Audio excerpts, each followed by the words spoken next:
কুণাল ঘোষকে চেনেন? আরে হ্যাঁ, ঠিকই ধরেছেন, ওই তৃণমূলের ভাটবাজ কুণাল ঘোষ। সে কি বলছে একবার শুনুন। মুখ্যমন্ত্রী পদ থেকে মমতা বন্দ্যোপাধ্যায়কে সরিয়েছে।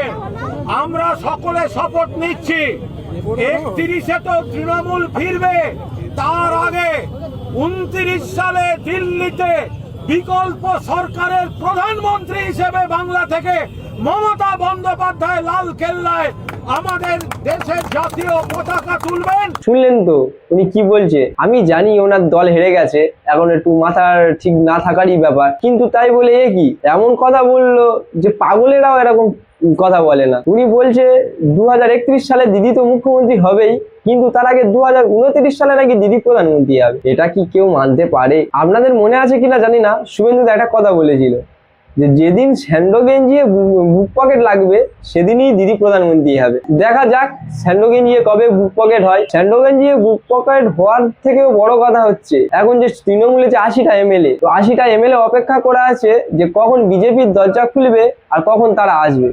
এখন বিজেপির দরজাটা বন্ধ বলে তারা এখনো বিজেপিতে আসতে পারছে না।